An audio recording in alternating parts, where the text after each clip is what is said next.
Welcome to ENG 250, Week 6, Part 1. Today I'd like to give a lecture on Ambrose Bierce's short story, An Occurrence at Owl Creek. Let me just say that I do not have an electronic copy of Akbar Khargaz's short story, River Flow On. That's the one we were supposed to do in association with Ambrose Bierce's short story. I have photocopies of the story, but they are sitting somewhere in my AUAF office. And I am not there, as you know. If you do want to read that story, and I thoroughly recommend it, go to the library and you'll find it there included in a book called Afghan Short Stories. So let's look at the story by Ambrose Bierce in terms of plot and metaphor. Ambrose Bierce, I'll just say a few words about the author. Ambrose Bierce is a 19th century American short story writer. He was what they call self-educated, meaning that he was not educated in the usual educational institutions. The story of Occurrence at Owl Creek has an interesting plot structure, not taking the usual structure of exposition, rising action, climax, and resolution. At the same time, the geographical setting of rivers, sandbanks, rocks, roadways, forest, and so on serve a powerful metaphorical function. These elements become a part of the meaning of the story, both as part of its structure and the story of Peyton Farquhar, the central character in An Occurrence at Owl Creek Bridge. Before we go into this, let us talk about the historical period in which the story takes place. It takes place in the state of Alabama. We can suppose sometime between 1861 and 1865. Keep in mind the story was written in 1891, if I'm not mistaken. These are the dates for the American Civil War. As you may know, the cause of the war was that 7 states from the South decided they did not want to be a part of the United States of America. They ceded, as the term goes. The issue of disagreement, as you may know, was slavery. US President Abraham Lincoln wanted to abolish or ban slavery. The 7 southern states disagreed, as their economy, or at least the economy of a landowning elite, was based on slavery. Peyton Farquhar, the leading character of the story, comes from that elite. This is made very clear in the story. He is described as a, quote, well-to-do planter, unquote, planter being a landowning farmer, probably growing cotton. The narrator makes clear who this man is. Quote, being a slave owner, and like other slave owners, a politician, he was naturally an original secessionist and ardently devoted to the Southern cause, unquote, page 139. Secessionist, the word secessionist here refers to one who wants to depart from a constitutional arrangement that holds a country together. I suppose we use the word separatist. It should be added that the elite of the South followed an older code of honor that regulated social relations. So in association with Peyton Farquhar, you will read words like gallant, imperious, glorious, inglorious. Farquhar is fooled into thinking that he might be able to support his cause by destroying the bridge that the enemy is using to invade his territory. He is fooled by a northern enemy soldier posing as a southern soldier. We call such people agent provocateur. It's a French term. I'm sure you're familiar with it. It's the name given to an agent who infiltrates the enemy, if you like, and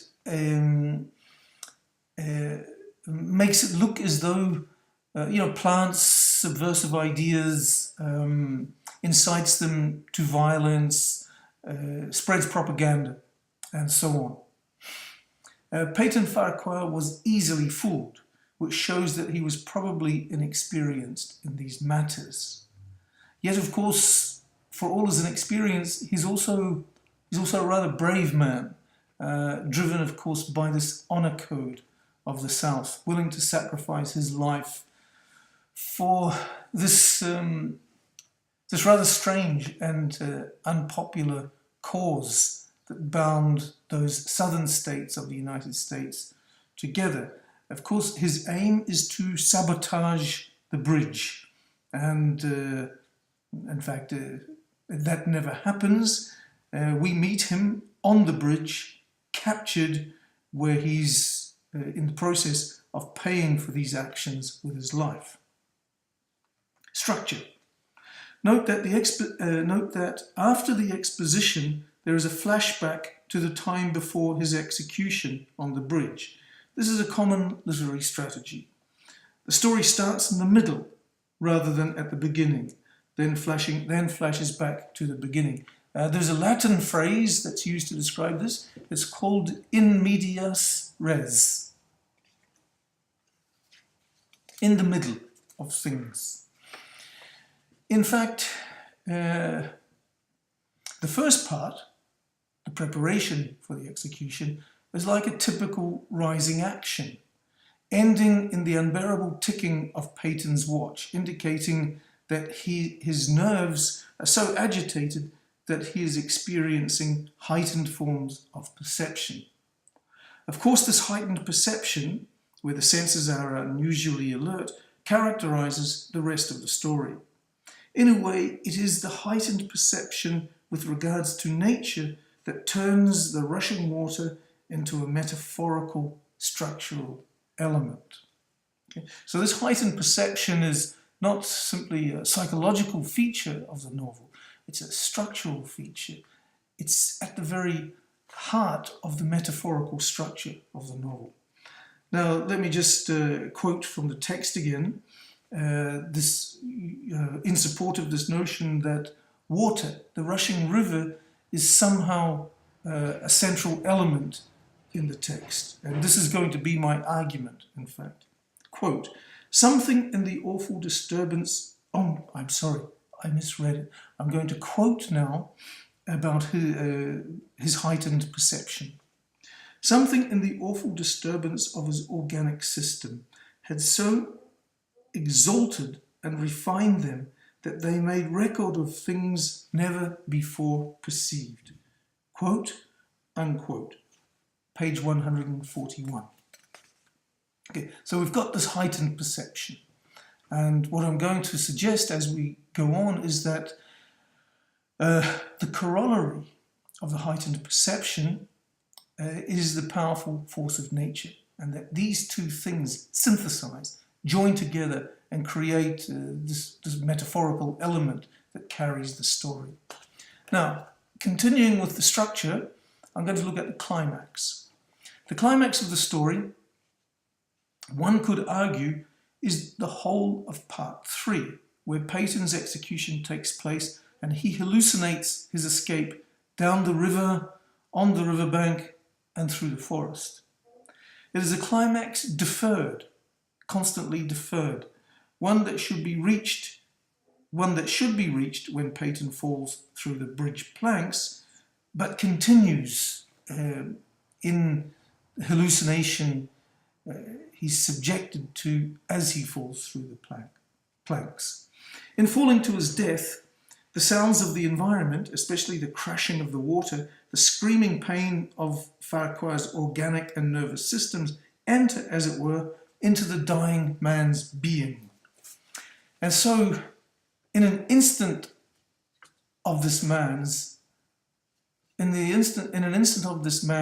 life, death becomes a prolonged period of escape through the elements of water, stone, his own flesh and forest. Thus, the hallucination of the dying man becomes a means by which life is prolonged. Not in terms of the passing of time, that's impossible, but in terms of what might be called a time image. That is, time not measured as seconds, minutes, and hours, but time considered as a quality, a sense of time, what in philosophy, in French philosophy, they call a duration.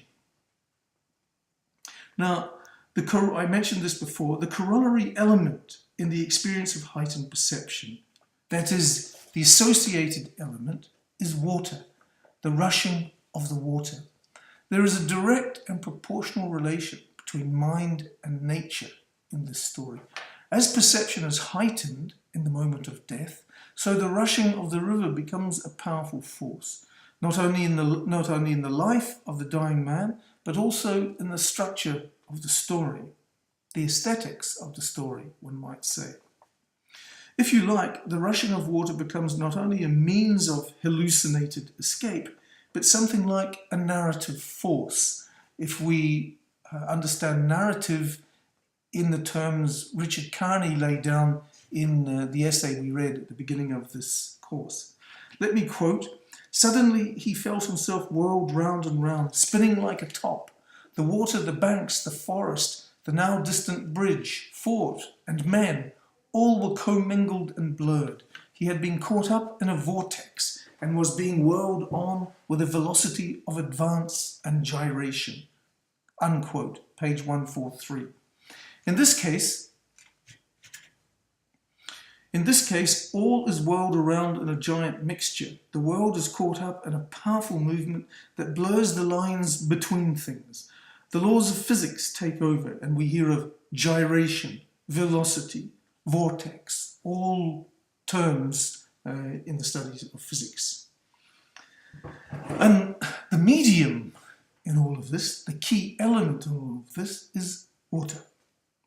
It is the expression of escape, movement, hallucination, and narrative drive. For this reason, we can say that water is metaphorical, and that metaphor is central to the text. It is not the same kind of metaphor that we refer to when we say the man is a lion, or Juliet is the eastern star, or the sun, as we discussed last week. We are no longer speaking of a word-for-word correspondence, but rather a way of making meaning. Now let me give you an analogy, that is an example, a similar example. In all cultures, the idea of the journey features in literature. The oldest written literature tells of a journey. The oldest written literature comes from Iraq, 3rd century BCE. The journey is not just the movement from A to B. It is seen as a quest, a seeking of meaning. In this respect, life itself is often seen as a journey. Journey here is a metaphor.